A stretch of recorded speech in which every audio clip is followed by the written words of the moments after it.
Olá e sejam bem-vindos a mais um episódio do Back to the Kitchen. O convidado de hoje é o Alex Sarroui. Ele é investigador num projeto chamado Art Citizenship, que eu já lhe vou pedir para explicar o que é. E nós vamos falar um bocadinho sobre esse projeto, sobre ativismo e, no fundo, sobre esta conjugação da arte, do ativismo, da política e da juventude, que é a coisa central da investigação dele. E também, como estamos no Back to the Kitchen, vou puxar um bocadinho a brasa à minha sardinha e falar um bocadinho sobre género e feminismo. Mas antes disso, Alex, eu gostava que te apresentasses e que falasses um bocadinho sobre o projeto. Olá a todos, a todas. O meu nome é Alex Sarroui, isto é um nome estrangeiro, eu sou francês, mas crescido em Portugal, na zona de Sintra. Sou músico, percussionista, baterista, performer também, trabalhar um pouco com o corpo. E sou académico, venho do mundo da animação sociocultural, depois da mediação cultural e sempre com muitas ciências sociais à volta. Sou sociólogo da arte e da cultura, há 2 ou 3 anos para cá, e sim, então trabalho como investigador na Universidade Nova, num laboratório, num centro de investigação, na verdade, chamado Six Nova, e trabalho neste projeto chamado Art Citizenship, coordenado pelo Ricardo Campos. O projeto Art Citizenship é um projeto que começou no ano passado, há exatamente um ano, em abril de 2019. É um projeto que tem 30 meses, quase 3 anos, para pensar 3 coisas, tenta conjugar 3 coisas: a juventude, a arte e a política, tentando entender como é que esta juventude, que parece assim de longe desligada da política, da consciência política e da ação política, nomeadamente nos meios mais tradicionais, que seriam o voto ou a contestação de rua, se calhar não é bem assim. Se calhar esta juventude tem simplesmente outras formas de pensar a política, para já de receber informação política, de a pensar e depois de pôr cá para fora a sua opinião, a sua contestação, as suas reivindicações.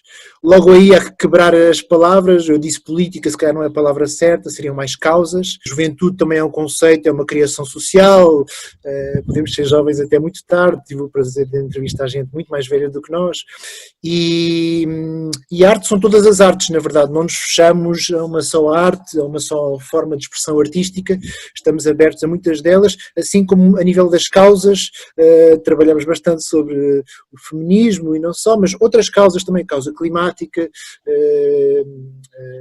questões étnicas, questões raciais, questões de classe social, enfim, há muitas outras causas que tentamos abarcar dentro deste bolo. Somos muitos investigadores de várias universidades, é bom porque temos uma equipa não só multidisciplinar, como também multicultural. Não há só portugueses ou franceses nesta história, há outras culturas, e isso é muito importante para trazer outras epistemologias, outras formas de pensar, outras formas de estar, mais críticas também, e portanto somos um bom coletivo a tentar entender este bolo complicado de que te falei agora. Tu disseste uma data de coisas que eu depois vou querer puxar para as perguntas a seguir, mas antes disso, uma pergunta mais pessoal, que é: na tua vida surgiu primeiro, o que é que surgiu primeiro? No fundo, a arte, a academia, o ativismo, como é que essa dinâmica se foi construindo para ti? É difícil, na verdade, é difícil responder, porque as coisas, não há fronteiras realmente entre as coisas. Posso dizer que ser artista por si só já é uma atividade, já é um ativismo. Estar vivo é um ativismo hoje em dia quase, não é? Portanto, ou a delicadeza, ou o amor, enfim, há muitas formas de ativismo. Mas para responder mais concretamente, sim, vem a arte porque eu sou filho de 2 artistas, então isso já vinha de família também. Comecei a bateria muito cedo, aos 7, portanto essa questão estava lá. A questão académica, embora eu seja muito crítico e tenha tido os meus episódios contra a academia, mas também é uma paixão, porque acho que está muito ligado, acho que sou o melhor artista sendo também um pouco melhor investigador. O ativismo, sabes que o ativismo é uma questão complexa. Eu tenho, dentro deste projeto, tido o prazer e a sorte de entrevistar muitos ativistas, sobretudo muito jovens, e relativizam muito o teu ativismo. Falo de mim agora, mas acho que é de qualquer ser humano. Ou seja, há gente que é incrível no seu ativismo, que faz tanta coisa, que tem tanta energia, que arrisca tanto, que te põe no teu lugar também enquanto cidadão, sabes? Portanto, não diria que sou um ativista de frente linha, como tenho visto pessoas, tenho outras formas de fazer ativismo, tenho outros métodos, tenho os meus, pronto, mas acho que é importante relativizar e entender que formas é que existem de fazer ativismo, respeitá-las, mas como te digo logo desde o início, as três para mim estão muito ligadas. Muito ligadas, pois. Tu há bocado, quando estavas a explicar o que era o Art Citizenship, tu começaste por dizer que a juventude hoje em dia, à primeira vista, parece estar desligada das formas tradicionais de fazer política, e depois, no seguimento dessa frase, disseste que talvez não seja bem assim. E eu queria fazer a minha próxima pergunta um pouco ligada com isso, que é, ao longo da tua investigação surgiram, ou seja, havia ideias que tu tinhas e formas de pensar o ativismo e o artivismo que foram mudando por causa da tua investigação? Nós, sociólogos e antropólogos, enfim, todos os meus colegas das ciências sociais que fazem um trabalho qualitativo, ou seja, um trabalho baseado na presença com as pessoas, na entrevista, na observação etnográfica, temos esta enorme vantagem de estar com as pessoas e por isso mesmo de as ouvir e por ouvir respeitar, entender um pouco melhor o que fazem. Este é o nosso trabalho. E depois comunicar todo esse entendimento para a ciência e para o mundo através dos artigos e tudo isso. Portanto, a surpresa eu já sabia que iria existir, porque entrei em mundos que não são os meus, dentro destas várias causas que te falei, dentro destas gerações. Eu tenho 37, estou a entrevistar a pessoa mais nova que entrevistei, tem 14. Temos uma geração de diferença, é um mundo totalmente diferente, é tão interessante, é um privilégio para nós poder estar junto destas pessoas e ter tempo de as ouvir a falar. Depois surpresas, sim, na forma de atuar, na conjugação, na criação de redes nacionais, mas internacionais, num pensamento crítico. Há aquela coisa clássica que nos acontece sempre, que é, será que com esta idade eu teria esta consciência política, esta consciência social? Isso acontece-me diariamente e ainda bem. Há sempre as figuras principais de movimentos, de manifestações, de ativismos, mas há tanta gente que está lá atrás na sombra, como em todas as áreas do mundo, e eu tenho estado um pouco com estas pessoas e são incríveis, e então há sim um talento, uma forma de pensar, um talento muito crítico. Isso é uma coisa que me tem surpreendido muito, porque como tu sabes, vivemos num mundo que acha que toda a gente tem as respostas, toda a gente tem opiniões a dar, toda a gente acha que a sua resposta é a resposta certa. Aqui senti que havia uma juventude ativista com uma consciência autocrítica, reflexiva, dizemos nós em ciências sociais, muito forte. A transversalidade, uma espécie de espetada de saberes, não é? E de causas. Por exemplo, pensar a justiça climática não é só o clima, são questões de género, são questões étnicas, são questões raciais, culturais, tudo isso junto, e de repente juntamos várias causas que têm estado às vezes separadas, e é muito bom também, já fora da ciência, bom humanamente sentir que há seres humanos hoje que pensam. E não é só interseccionalidade, é isso, mas é um pouco mais. Não só as pensam, como as juntam e propõem, tendo em conta todos estes dados. E a nível pessoal, tu sentes que a tua arte foi ou tem vindo a ser influenciada pela tua investigação? Sim, claro. A minha investigação também é influenciada pela bateria que toco, pelos músicos que toco. Tenho o prazer de tocar neste momento com uma artista chamada Violeta Luz, um personagem incrível que me ensina muito também. Portanto, há sempre esta troca, porque tocar não é só tocar, depois há o backstage, depois há a noite, depois há as conversas, depois há os encontros, enfim, no fundo são experiências, como acontece no ativismo. Uma coisa que me impressiona muito é que afinal o ativismo não é só estar na frente de linha, na rua e contestar, é também um momento da vida, sobretudo desta juventude, em que estamos em coletivo, e isto é muito interessante para um sociólogo, estamos em coletivo. O que é que acontece neste coletivo? Somos obrigados a pensar, a debater, a estar em consenso, a criar redes, a viajar. Ou seja, o ativismo também é um momento da vida, não é um momento da vida, é algo, é uma situação, que pode ser a vida toda, que te permite estar em condições sociais que te fazem desenvolver enquanto ser humano. Já foste respondendo mais ou menos a isto, mas como tu falaste há pouco de se calhar trocar a palavra política por causas, tu sentes, e lá está, sempre, acho que vamos dar sempre ao mesmo, que é que está tudo ligado e cada vez mais se nota que está tudo ligado, mas tu sentes que há causas que sejam comuns a estes jovens ativistas daquilo que tu tens entrevistado, que se calhar não estavam tão presentes em gerações anteriores? Não sei se são causas, tem mais a ver com consciência. Esta consciência parece-me importante porque sempre houve ativismo, sempre houve lutas sociais, sempre houve movimentos sociais. A luta, a utopia, a vontade, a sede, a revolta, a raiva podem cegar também. E podem fazer com que a tua ação, por mais correta até moralmente, se quisermos falar de moral, que ela seja na sua base, ela pode perverter-se, ela pode perder-se, ela pode ficar obtusa. Eu tenho a impressão que hoje em dia há mais uma consciência da parte da juventude, difícil de generalizar, mas do que eu tenho observado e sentido nestas entrevistas, uma consciência disso justamente, de cuidado. Cuidado com o lado obtuso, cuidado com o bom fundo, mas que acaba por, a longo prazo, criar efeitos negativos devido a toda uma série de razões. Não só estão conscientes disso, estão conscientes das razões, dos riscos que existem.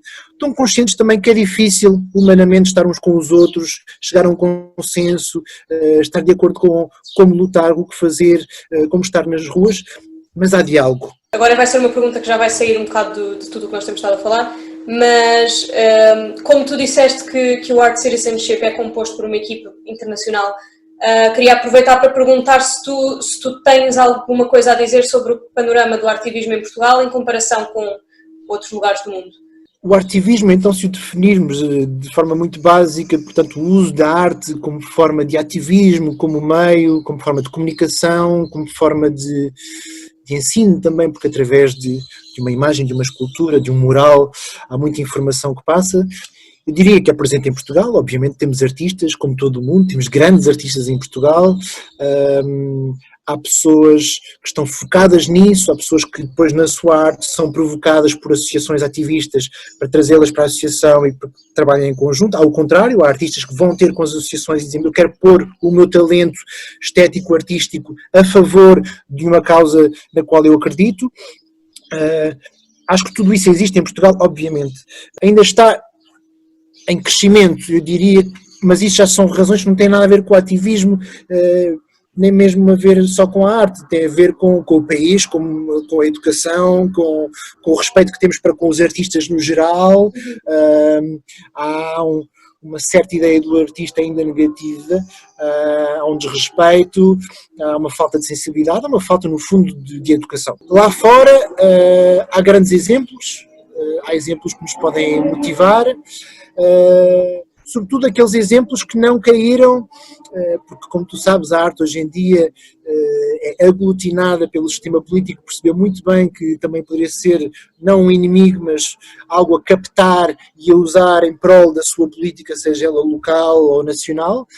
Portanto, ainda há artistas hoje em dia, a nível nacional e internacional, que conseguem separar as águas e não entrar numa certa submissão, entrar no jogo de uma política, mas não, Portugal tem pessoas incríveis a fazer artivismo. Já não é só Portugal, porque é um país que, como todos os outros, vive num mundo globalizado, então nós recebemos informação de todo lado. Portanto, sim, tenho visto gente incrível a fazer artivismo em Portugal. Eu disse há pouco que ia puxar a brasa para a minha sardinha e falar sobre género e feminismo. Não vou precisar de puxar muito, porque nós, na verdade, já estivemos aqui a conversar um pouco sobre isso, mas queria mais explicitamente perguntar como é que, na tua opinião, o feminismo entra neste trabalho que tu fazes, nesta tua investigação e neste tema do ativismo em geral. O feminismo, ou os feminismos, já a nível das ciências sociais, para partir daí, são uma corrente, uma forma de pensar o mundo, uma epistemologia muito importante. É preciso ter, para os que não estão nas ciências sociais e no mundo académico, é preciso perceber que é um mundo que nestes últimos 20 anos tem conseguido uma presença muito forte, muito influenciadora no mundo das ciências sociais, dando ferramentas para pensar o mundo que já tinham sido construídas até antes, isto há mais de 20 anos, mas digamos que nos últimos 20 anos tem sido muito presente, muito forte, fundamental, ou seja, quem estuda ciências sociais não pode fugir aos estudos de género para abranger ainda mais esta questão. o feminismo ou os feminismos, para mim são fundamentais porque fazem parte não só da minha educação até antes da academia, mas depois na academia são referências, são, como dizia, conceitos, epistemologias, motivações também humanas, ativistas muito importantes para um ser humano como eu. Depois, dentro do nosso projeto, obviamente, que é uma das causas, e portanto temos estado muito próximos de ativistas que trabalham nestas causas. E depois, dentro do ativismo, sim, ontem tive o prazer de entrevistar uma ativista chilena, que vive em Portugal há muitos anos, chamada Valentina Vargas. Sim. Aconselho a ver o trabalho dela, da Valentina. Eu estou super tentada a chamá-la para a minha cozinha também. Sim, vale a pena, com os seus morais, enfim, ela tem toda uma história de vida muito interessante, muito multicultural, e ela explicava bem como é que todo o seu feminismo que tem sido recolhido, não só de literatura, mas também, obviamente, da sua vida, a influencia na sua arte, e como o moral, no fundo, acaba por ser a sua tela escolhida para expressar os seus ativismos, as suas causas mais profundas. Portanto, sim, o feminismo muito presente, tanto a nível mais académico e de raciocínio e de conceitos, como depois a nível, obviamente, do nosso estudo dentro do projeto Art Citizenship, é uma das causas fundamentais, e em Portugal há muita gente a fazer um trabalho incrível. Acho que é possível que já tenhas tido conversas com pessoas que entrevistaste em que este assunto surgiu, se existe uma diferença na forma como o ativismo ou o ativismo feito por mulheres é recebido, em contraste com o ativismo feito por homens. Obviamente que não há diferenças no ponto de partida, ou seja, na criação entre géneros. Obviamente que não há diferenças de qualidade. O que há é diferenças de recepção, e no fundo essa recepção só demonstra quem está a receber, ou seja, os comentários ou as críticas falam mais da pessoa do que realmente daquilo que está a ser apontado. O que se nota entre os diferentes géneros é que sim, é que essa recepção é muito mais dura, crítica, de certa forma. Fazer ativismo é ter uma ação, é ter uma ação concreta no mundo, é ter uma opinião. E não é só ter uma opinião, como é dizer a sua opinião, é expressá-la cá para fora, é pô-la na cara de quem a vai receber. E portanto isso é visto como um ato de violência ainda para muita gente. Pior ainda, como vimos com uma das grandes críticas, piores críticas que foi feitas contra um ser humano que não só é uma mulher, como ainda por cima ainda é uma adolescente, ou uma menor de idade, a Greta, ficou histérica, este uso da palavra histérica contra a mulher que simplesmente expõe uma opinião. Portanto, sim, a recepção ainda tem muito que se lhe diga, ainda há muita aprendizagem a fazer, é um problema nacional, mundial. Voltamos sempre à mesma coisa que é a educação primária, a educação secundária e tudo isso. Mas sim, ainda há totalmente uma diferença entre isso. Para terminar ainda sobre esta questão da diferença entre homens e mulheres a criar arte ou ativismo. Não basta tu seres um ativista ou uma ativista, tem que haver depois sítios para mostrar a tua arte. Quem é que gera esses sítios? Muitas vezes são homens, muitas vezes há uma seleção também feita de quem entra e quem não entra nesse mundo. Quem faz crítica a essa arte, também há que pensar nisso. Enfim, há que pensar no mundo da arte no seu todo e não só na artista que tenta criar o seu ativismo e pô-lo cá para fora. Há todo um sistema que ainda é permeável, ou impermeável, aliás, à recepção positiva, e é sobretudo aquela recepção que emancipa, que faz andar para a frente, que até critica. É muito importante criticar a arte dos outros, mas de forma emancipativa. É raro ainda. Estavas agora a falar e eu estava-me a lembrar que acho que foi ainda hoje de manhã que eu estava a ver um vídeo no canal do Temper Drag sobre, agora não tem a ver com arte, mas tem a ver com o mundo académico, que era uma mulher chamada Margaret Mead. Corrige-me se conheceres esta história melhor que eu, porque eu estou a dizer isto de cabeça, posso estar errada. Mas ela foi fazer um estudo a uma comunidade que tinha muito a ver com papéis de género e acho que era sobre a adolescência e como é que era a passagem das meninas para mulheres, se era uma passagem tranquila, pronto. Fez um estudo e publicou, e depois um outro sociólogo veio depois, acho que depois dela morrer, foi fazer o mesmo estudo e escreveu um livro inteiro a dizer todas as razões pelas quais o estudo dela estava errado. sendo que tinham passado não sei quantos anos entre um estudo e outro, ou seja, claro que ia haver diferenças. Estávamos a falar de arte e ativismo, mas em todas as áreas do saber acho que o panorama é sempre um bocadinho o mesmo e tem vindo a ser o mesmo desde há demasiado tempo. Sim, a Margaret Mead é uma antropóloga fundamental para nós, uma das grandes mestras. Ela fez esse estudo de 2 anos, mas depois voltou a sua vida toda a esse território, mas a ler absolutamente. São livros, há que dizer isto, já que não estamos só entre académicos, são livros que toda a gente consegue ler. Leiam Margaret Mead, são livros para a vida, não são livros técnicos ou conceptuais, não, são livros para a vida, portanto vale a pena ler. Sobre isso, deixa-me dar-te um exemplo, ainda, a meu ver, ainda mais paradoxal. Eu adoro paradoxos na vida. Outro grande antropólogo contemporâneo de Marguerite Mead, Claude Lévi-Strauss, francês, para mim um dos grandes mestres também, escreveu livros maravilhosos que toda a gente deve ler também. Em França há uma academia chamada l'Académie Française, é uma academia hiperseleta, é uma academia que tem 500 anos, é uma academia que durante 400 e tal anos só aceitou homens, é uma academia que só aceita os grandes homens de uma sociedade, os melhores escritores, os melhores cientistas, há assim uma seleção, há uma roupa formal, não é uma seita, é uma coisa muito, muito vista, tem o seu espaço em Paris e tudo.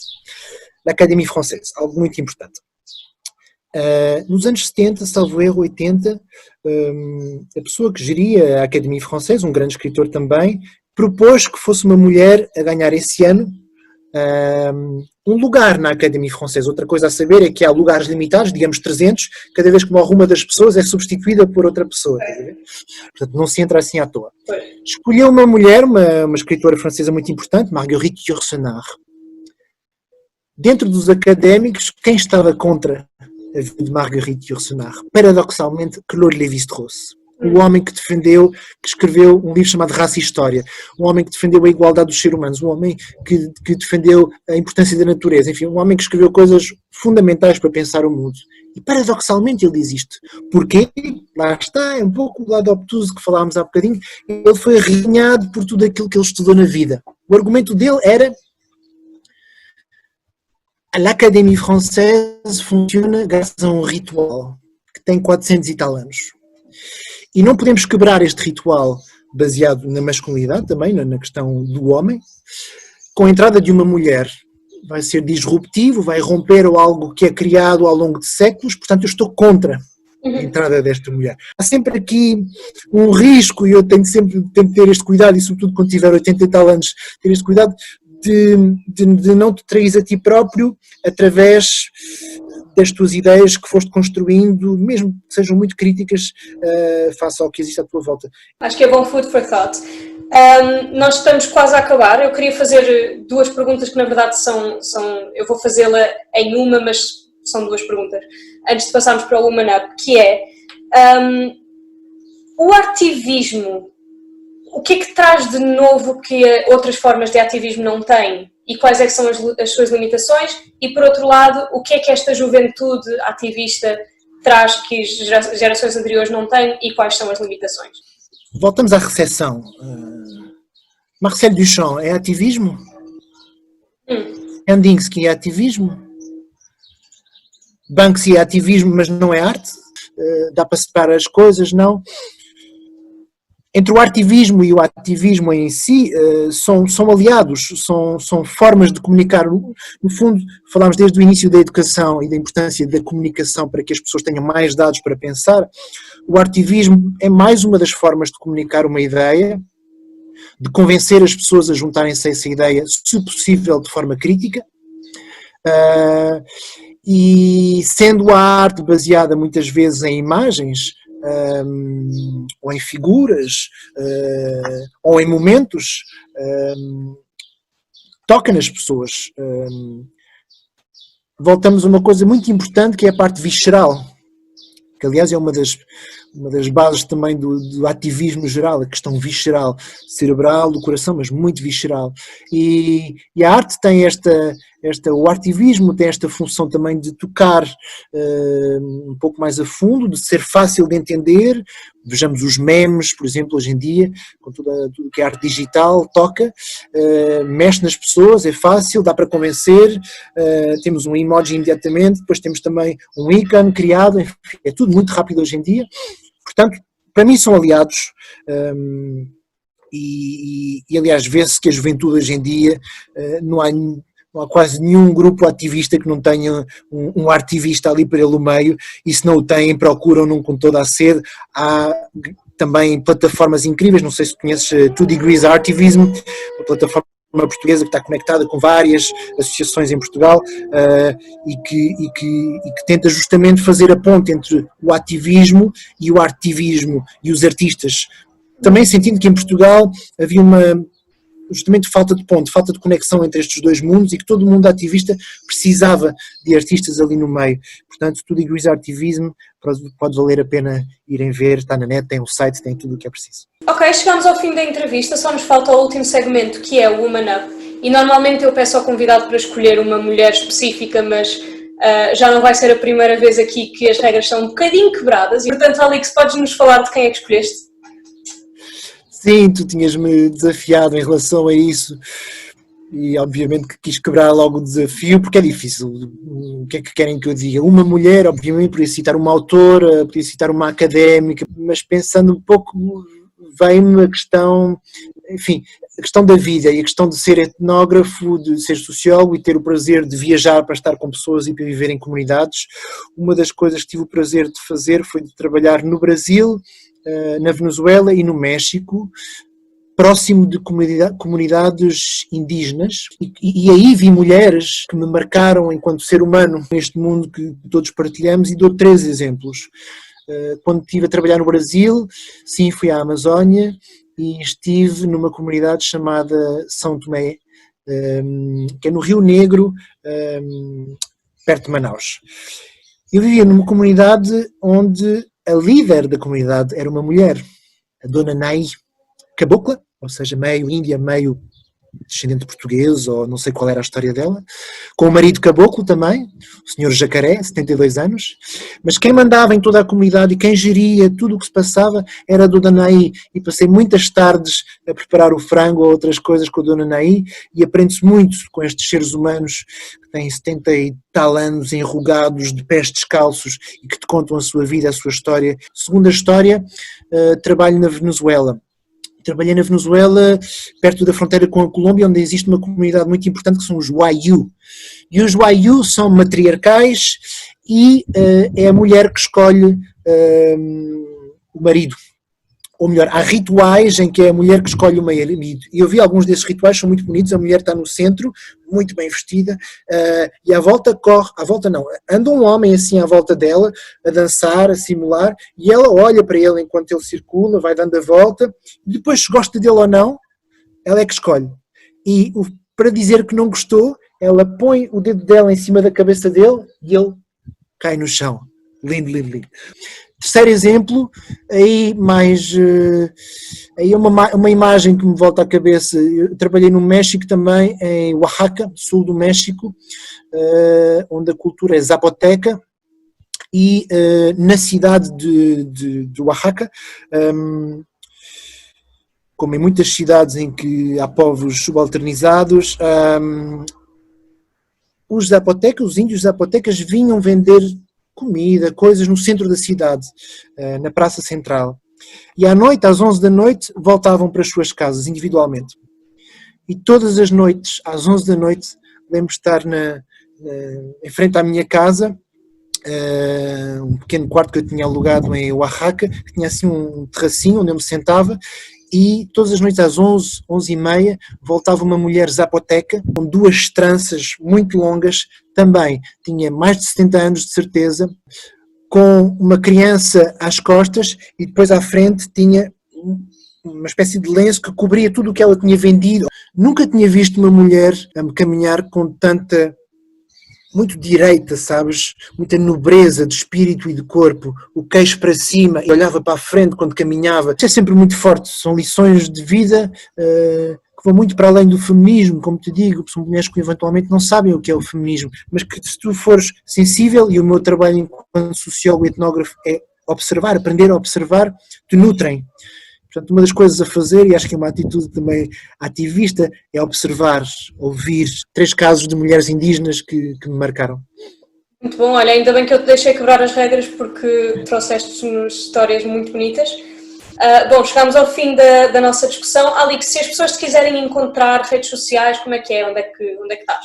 A nível académico é fácil, no site do Six Nova eu tenho uma paginazinha da Alix Sarruí, aí podem ver o meu trabalho académico. O site do projeto Art Citizenship, temos um site muito bonito, muito bem feito, cheio de informação, temos um Facebook também, até tem um Instagram. Então eu vou deixar tudo isso na descrição, vou deixar também as nossas redes sociais para vocês verem. Se alguma coisa que nós falámos vos chamou a atenção, falem connosco nos comentários. Muito obrigada, Alix. Gostei muito desta entrevista, mesmo, a sério. Obrigado, eu. Até breve.